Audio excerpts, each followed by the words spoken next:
What if the person you trusted most was silently turning your entire life into a lie? While I was risking my life abroad saving others, my wife was at home, stealing everything we built together. But she had no idea.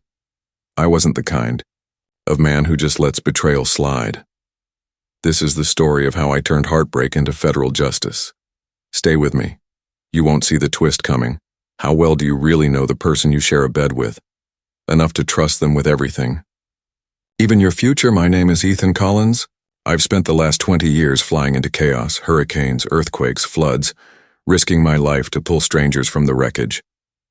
But nothing I've faced out there prepared me for what I'd come home to. The email arrived while I was on deployment in Liberia with a medical response team. Subject: let's be mature about this. The message: 4 cold lines. She had already filed for divorce. She had already emptied our joint accounts. She had already sold the truck I restored with my late father. And she was now building something new with a man named David. No explanations, no warning. Just detachment dressed up as maturity. I stared at the screen while the world around me spun. Generators humming, medics shouting, a child coughing beside me on a stretcher. I didn't reply with rage, didn't ask questions, didn't write a single insult. I simply typed one word: noted. She thought I'd be helpless, thought distance and duty would keep me quiet. But what she didn't know is that I prepare for disaster better than most. And this time, I wasn't the one being rescued. I was the one about to strike back. Your turn. If someone betrayed you at your lowest moment, would you forgive or would you fight? Tell me in the comments. I want to hear your story. If this story hits home, do this for me. Subscribe so you don't miss the next twist. Like if you believe betrayal demands consequences. Comment. Your voice matters here. Share with someone who's been through something similar. People think betrayal is loud, explosive, a scream, a fight, a door slamming at 2 a.m. But real betrayal? It's quiet. It walks in slowly. And if you're not paying attention, you'll mistake it for distance or tiredness or stress. At first, it was just little things. Melissa started going to bed earlier than usual. Always tired, always just needing some space. She'd turn her phone face down on the table. New passcode, new perfume. A kind of silence that felt intentional. I'd ask how her day went. Fine. I'd offer to pick her up from work. No need, David's helping me update the office computer systems. David, the IT guy. The name didn't even register back then. I didn't realize I was already hearing the name of the man she'd blow our life apart for. The intimacy faded gradually. Fewer shared dinners, fewer touches. We used to laugh, real belly laughs, at dumb movies in our pajamas. Now she'd come home, pour herself a glass of wine, and scroll silently while the TV buzzed in the background. I told myself it was a rough patch. 17 years of marriage, a few seasons of emotional winter were expected, right? But I'm not a fool. I noticed the new wardrobe. Not for comfort, stylized, coordinated, like someone dressing for attention. The gym classes that started at odd hours. The sudden work conferences that popped up on weekends we'd blocked off months in advance. What I didn't do was accuse her. Because when you accuse someone without proof, you give them control of the narrative. They call you paranoid, controlling. And once that label sticks, you've already lost. So instead, I watched, and I prepared. I opened a separate savings account, just a small one, diverted a portion of my direct deposit there, just a little at a time. I copied all the essential documents: birth certificates, marriage license, house deed, insurance forms, and stored them in a fireproof box at my best friend Rob's house. Rob didn't ask questions. He's the kind of man who trusts in silence, but I could see it in his eyes. He knew something wasn't right. I moved my late father's watch and my military service medals into that same box. Melissa had never cared much for them. But I did. I also met with a lawyer, just once, told him it was just in case. He nodded like he'd heard the same story before many times. The night before I deployed to Liberia, Melissa and I stood at the terminal. She hugged me the way you hug an acquaintance, arms around my shoulders, her hands barely touching my back. "Be safe, Ethan," she said, eyes dry, voice flat. I stood there for a moment after she turned away, watching her walk back to the car, without looking back. The woman who used to run after me just to wave one more time was gone. And still, I left hoping, not out of weakness, out of memory, out of that foolish part of a man that believes maybe, just maybe, things will fix themselves. But the rest of me knew better. The rest of me had already buried the version of her I fell in love with. The version that would have waited, that would have cried, that would have held the door open when I came home. That woman didn't exist anymore.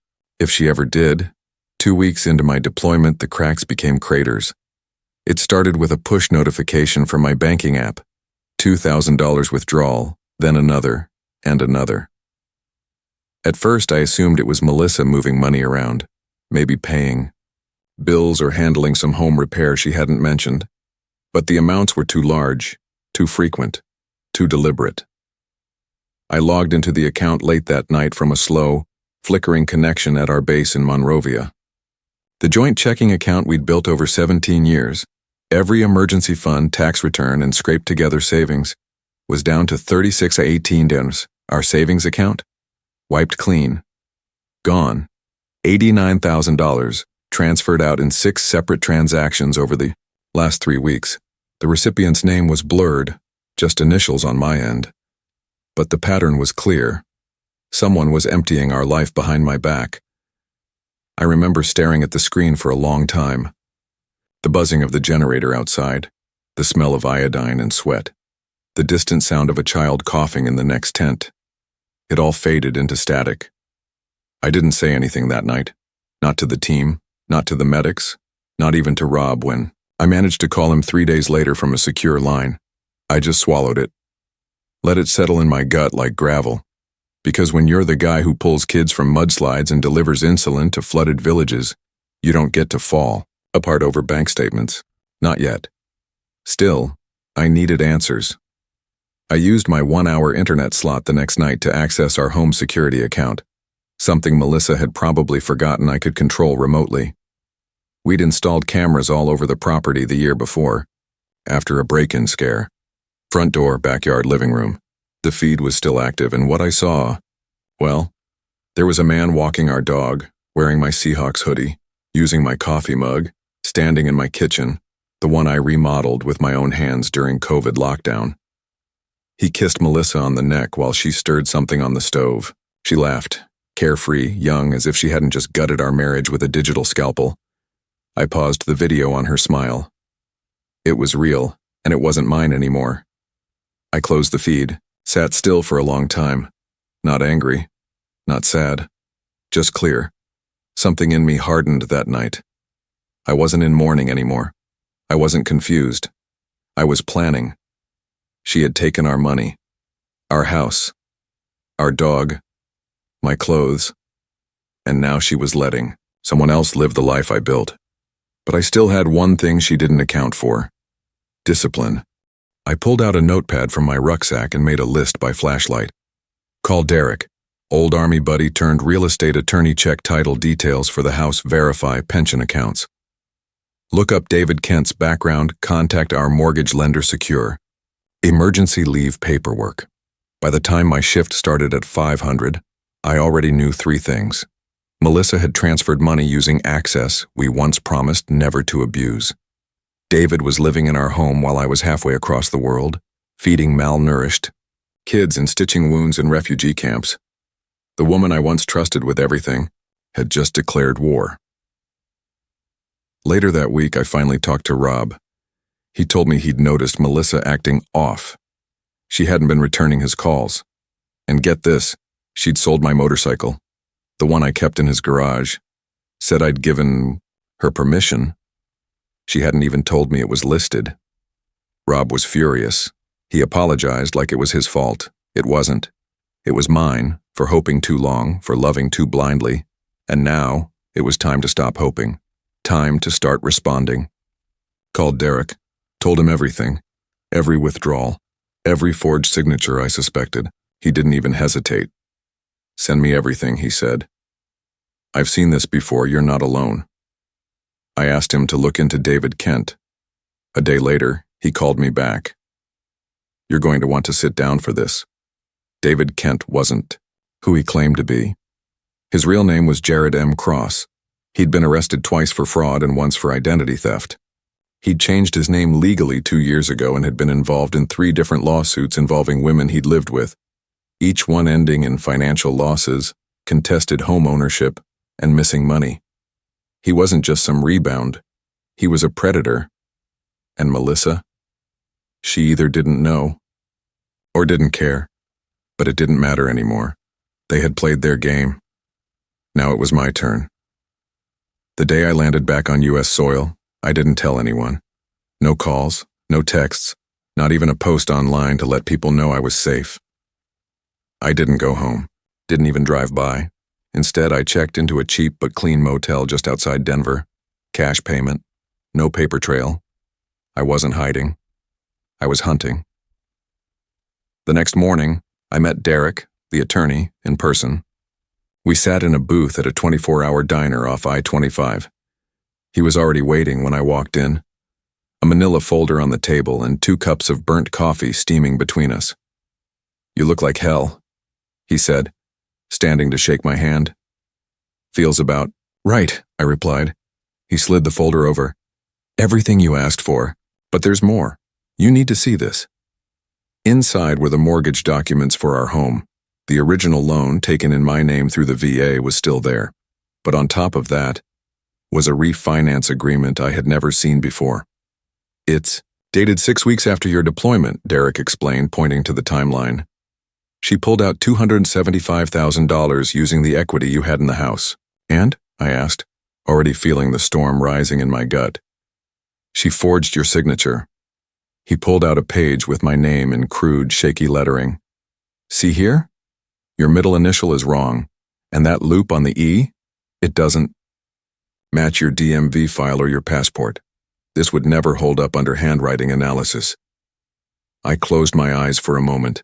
Melissa had refinanced the home behind my back, forged my signature, and extracted hundreds of thousands of dollars.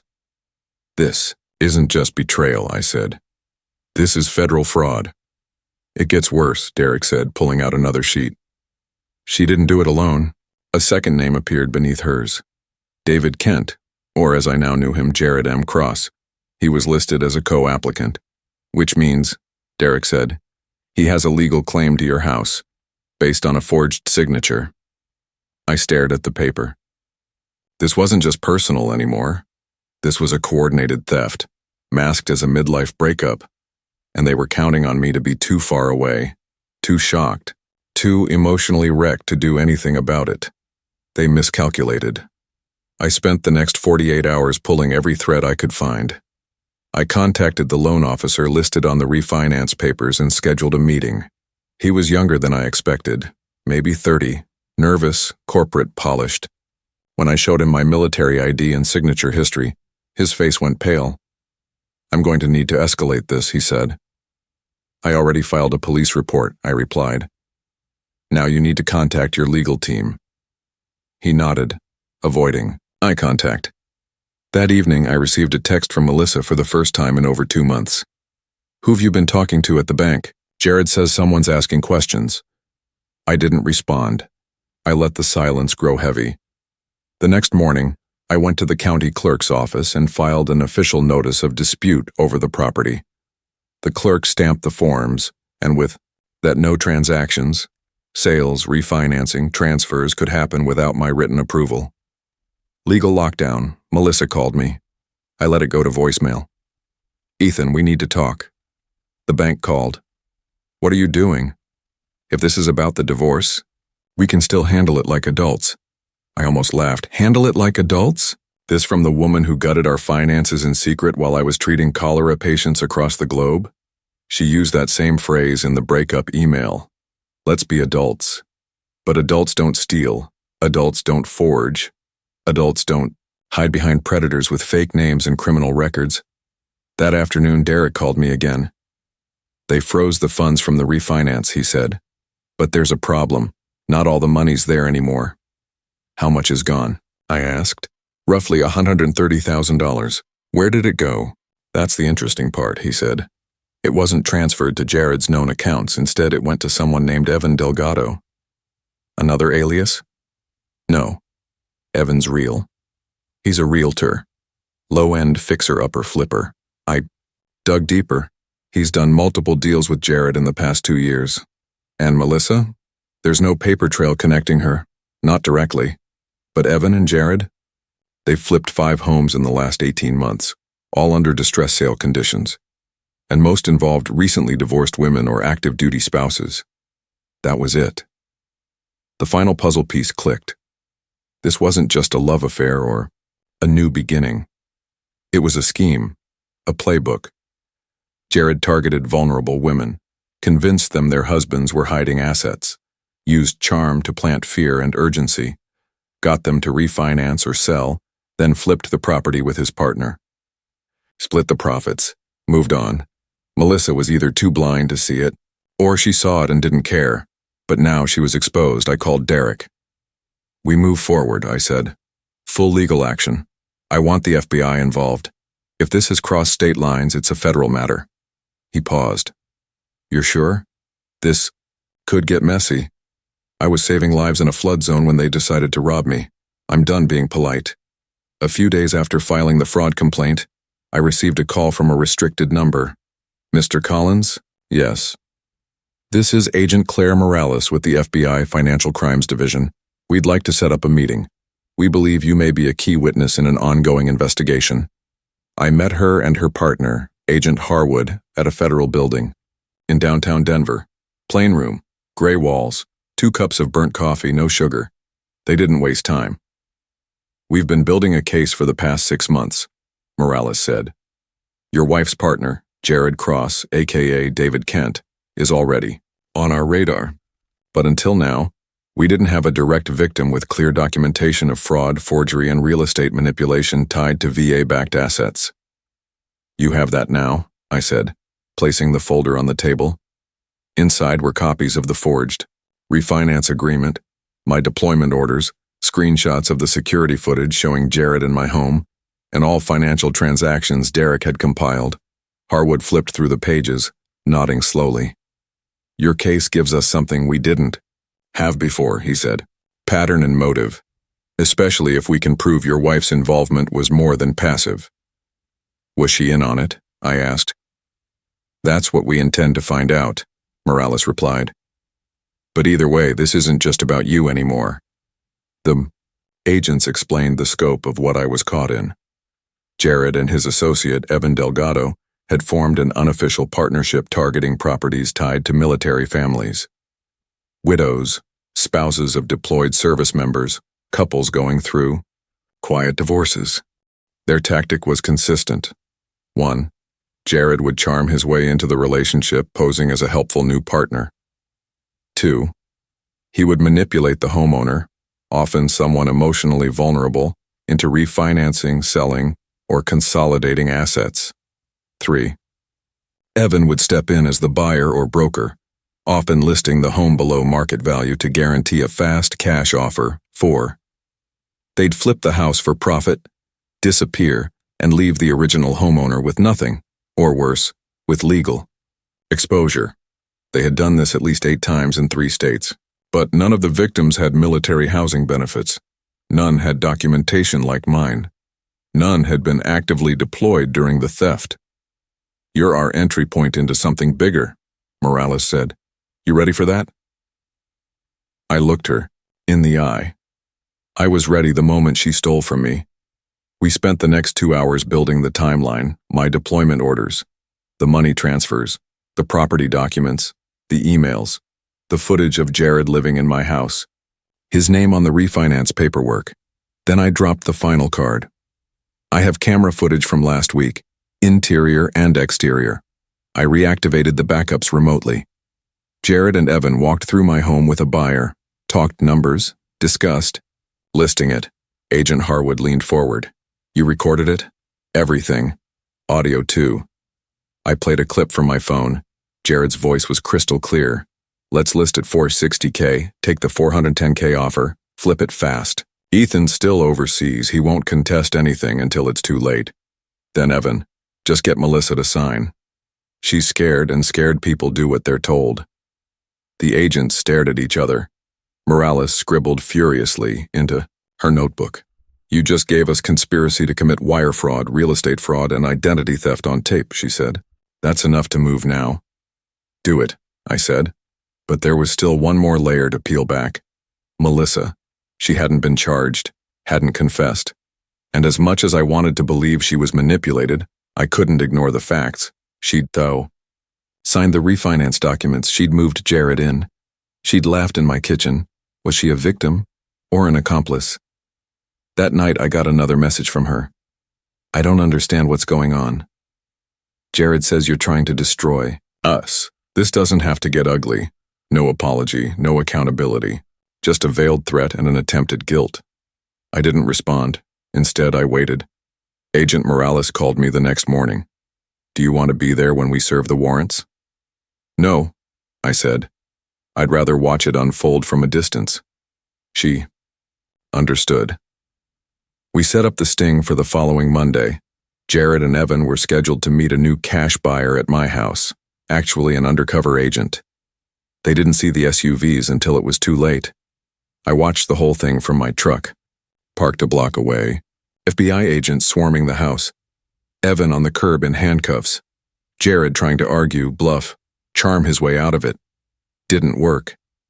Melissa stood on the lawn barefoot, stunned, wrapped in a bathrobe, watching the life she thought she was building collapse in real time. She looked up and saw my truck. We locked eyes for 3 long seconds. She took a step forward, maybe to speak, maybe to explain. I rolled up the window and drove away. That evening, Morales called. We have enough to press. Charges, she said. Wire fraud, forgery, conspiracy to defraud a federal program. We're also opening a formal inquiry into Melissa's role. What happens to her, I asked. That depends on what she knew and what you want. I didn't answer right. Away, I thought of the good years, the birthdays, the quiet mornings, the laughs that felt real. I thought of the emails, the forged documents, the silence while my life burned. I don't want revenge, I said finally. I want accountability. 3 days after the arrests, I walked through the front door of my house for the first time in over 7 months. I didn't expect it to feel like home. And it didn't. The air was stale. The walls echoed. The silence was too loud. There were things missing. My guitars, my tool set. A framed photo of my parents from their anniversary. Gone. In their place? A designer rug I didn't recognize. A coffee table stacked with yoga magazines. Jared's sunglasses. Melissa wasn't there. She'd been taken in for questioning that morning. I moved slowly through the house, 1 room at a time. Living room, kitchen, bedroom. Like a forensic walkthrough of my former life. In the bathroom, I opened the cabinet. Her perfume was still there, half full. The same bottle I'd noticed on her skin during those last few weeks before I left. It was strange. I wasn't angry anymore. I wasn't even hurt. What I felt was clarity. This house, these walls, had watched me work 2 jobs to pay off student debt. Had heard me whisper, I love you in the dark. Had carried the weight of holidays, fights, reconciliations, routines, and memories. But now it was just a box full of ghosts. Still, I wasn't letting it go. Not until everything was made right. That afternoon, I met with Derek and Agent Morales at the district attorney's office. The evidence was being processed and a full investigation was underway. Jared had already been charged with wire fraud, identity theft, real estate fraud, conspiracy to defraud a federal program. He was facing up to 25 years. Evan Delgado had struck a deal, offering to testify in exchange for reduced charges. According to Morales, he was the logistics guy of the operation, the one who handled property listings, paperwork, bank connections, but the real question on everyone's mind was still Melissa. She hadn't been arrested, yet. Right now, she's cooperating, Morales said. She claims Jared manipulated her, that she thought the refinance was legal, that you'd agreed to it before you deployed. She's lying, I said calmly. We know. But proving intent is harder than proving action. I nodded. I wasn't interested in seeing her behind bars if she truly didn't know, but I also wasn't going to let her walk away like none of it happened. What are my options? I asked. Derek opened a folder. She's willing to sign a formal affidavit admitting she forged your signature under Jared's advice. If you agree not to pursue criminal charges against her, she'll forfeit all financial claims to the property, the savings, your pension, and any joint marital assets. I leaned back in my chair. That wasn't just a clean break, that was closure. And if I say no, then we go to trial. But it gets messy and slow. I thought about it. Thought about standing in court, retelling every betrayal in front of strangers. Thought about Melissa breaking down, crying, apologizing, not because she meant it, but because she wanted a lesser sentence. Thought about reopening wounds that had finally started to scab over. No trial, I said. She gives it all up, signs the statement, and we move on. Done, Derek replied. The next day, I signed the final paperwork. Melissa waived everything. No appeals, no claims. Just a quiet, notarized confession and a signature that, this time, was real. The property was locked under my name. The refinance loan flagged as fraudulent and canceled. All joint bank activity was legally severed. And just like that, Melissa was out of my life. Completely. For the first time in months I could breathe. That evening I went back to the house. Sat on the back steps with a beer. Listened to the wind cut through the trees behind the yard. Watched the porch light flicker. It was quiet. Almost too quiet. That's the thing no one tells you about justice. It doesn't come with celebration. It comes with silence. The next morning, a letter arrived in the mail, forwarded from my old P.O. box. It was from a woman named Tasha Randall, a Navy wife from Florida. She wrote, "You don't know me, but I know about you. The FBI told me your case helped bring Jared Cross down. He tried to scam me too. Charmed his way into my life while my husband was deployed. I nearly signed papers that would have sold our house for half of what it was worth. But your case hit the system just in time. You stopped him. You saved my family, thank you." I read that letter twice, then pinned it to the fridge. Not because I needed validation, but because for the first time since this all began, I realized this wasn't just about revenge. It was about restoration, not just mine, but others. I started noticing the little things again. Morning sunlight through the blinds, the sound of birds, the space between breaths. I knew I couldn't stay in the house. Too many memories. Too much betrayal soaked into the floorboards. So I sold it. Legally, cleanly. Used the money to buy a small cabin in the mountains outside Missoula, Montana. 2 bedrooms, 10 acres, a stream out back. No neighbors in sight. I named my new place The Ridge. Got a dog. A German Shepherd rescue named Scout. Built furniture in my garage. Taught local kids how to split firewood. Did part-time carpentry for cash, even though my pension covered more than enough. Some nights, I'd sit on the porch with Scout drinking black coffee and watching the sky change color, and I'd think about Melissa. Not with anger, not even sadness, just distance. She made her choices, and I made mine. 6 months later, I got a phone call from Agent Morales. "Thought you'd want to know," she said. Sentencing came down this morning. I leaned against the porch railing of the cabin, Scout lying at my feet, head tilted, like he understood the weight of her words. "Jared Cross, 8 years, she said. Wire fraud, identity theft, and conspiracy across state lines. "And Evan Delgado?" I asked. 12, she said. Turns out he was running a second operation on the side involving forgery and financial manipulation. His cooperation cut time off, but not by much.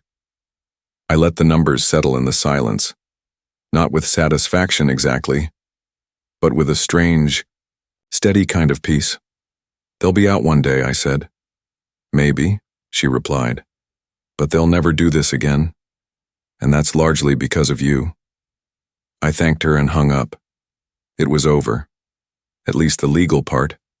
But closure doesn't arrive in a manila envelope or with a judge's gavel. It doesn't come with justice alone. It comes slowly, quietly, and sometimes in the form of a handwritten letter. A week after that call, I received another envelope. No return address. The handwriting was familiar. Inside was a folded sheet of notebook paper. Ethan, I don't expect you to forgive me. I don't even know if I forgive myself. I didn't know what I was doing at first. I thought Jared loved me. I thought you were gone, not just physically but emotionally. I let someone fill the space you left. And I believed his lies because they were easier than facing my own emptiness. But I never meant to hurt you the way I did, not like that, not this far. I was a coward. And I'll carry that with me for the rest of my life. I hope you're building something new. Something good. You deserve that. Melissa, I read it twice. Then, I folded it, placed it in a drawer, and never opened it again. There was nothing else to say. Forgiveness isn't about words. It's not about who writes the letter or who receives it. It's about letting go of the weight, so it doesn't carry forward into the next season of your life. And that was the season I was finally in. Rebuilding. Not with vengeance, not with rage, but with wood, with silence, with space, with intention. I started teaching a local shop class at the high school. The kids liked my stories, even the rough ones. They'd ask questions about Africa, about firefighting, about what it's like to lose something and come back stronger. I never mentioned Melissa. Never mentioned Jared or the courtroom or the years I lost in a house that stopped feeling like home. But I told them one thing over and over. Your strength isn't in how you react. It's in what you build after. That's what I was doing. Not erasing the past, just outgrowing it. One day I came home from the school to find a package at the gate. No return label, just my name in bold block letters. Inside was a small wooden plaque. Burned into the center was a message. You don't know me, but your story saved my home. It was signed. MS, Army Spouse, Tennessee. That's when it hit me. This wasn't just about me anymore. This was about every soldier, every spouse, every person who's ever had their life rewritten without permission. What I lost became someone else's warning, and what I rebuilt became someone else's blueprint. There's a strange beauty in that, a poetic symmetry. Because sometimes justice isn't loud. Sometimes it's quiet, soft as an envelope, steady as a hammer. And sometimes the greatest revenge is simply being unshakable. Betrayal shakes a man's foundation, not because of what is taken, but because of what it reveals about the person you loved and about yourself. In the months after everything settled, I spent a lot of time thinking. Not just about Melissa or Jared or the money or the justice system. I thought about why it hurt the way it did, and why I didn't fall apart when most people might have. And I want to share what I learned, not just from experience, but from conversations I had with a therapist, a military chaplain, and later a philosophy professor I met at a retreat in Montana. Here's what stood out. The psychology of betrayal isn't about the act, it's about identity. When someone close to you lies, cheats, or steals from you, it's not just the action that breaks you. It's the psychological whiplash. You ask yourself, was any of it real? Did I miss the signs? Am I a fool for trusting them? What you're really mourning is not just the relationship. You're mourning your own sense of judgment, your past decisions, your trust. That's where many people spiral. But I didn't. Not because I'm stronger, but because I let go of something most people try to hold on to. Control. The Stoic approach. You can't control people, only your response. I started reading Marcus Aurelius again after everything happened. One line stuck with me. You have power over your mind, not outside events. Realize this and you will find strength. Melissa's actions were not mine to control. Neither were Jared's. What I could control, what I did control, was my response. I didn't rage. I investigated, I didn't attack. I planned, I didn't chase revenge. I pursued justice, and most importantly, I didn't allow betrayal to become my identity. I became clearer because of it, not colder. I became stronger because of it, not hardened. That's the Stoic way. Not to feel nothing, but to feel with discipline. Moving forward, don't rebuild the same life. Rebuild a better one. If you've been betrayed, my advice is simple. Don't try to go back to what was. Don't try to understand every why. Don't define yourself by someone else's weakness. Instead, ask, what now? What do I need to become, not just to survive this, but to transcend it? In my case, I became a man with more peace, more space, and more clarity than I ever had before. Not in spite of what happened, but because of it. And if you're still in your own storm, I'll leave you with this. You don't need to burn bridges, you just need to walk across them, once. Then keep going. Some stories end in heartbreak, others end in prison time. Mine, it ended with clarity, and the kind of peace no one can steal. If this story made you feel something, like, comment below and hit subscribe. Because next time, it could be your story we tell. This is more than revenge.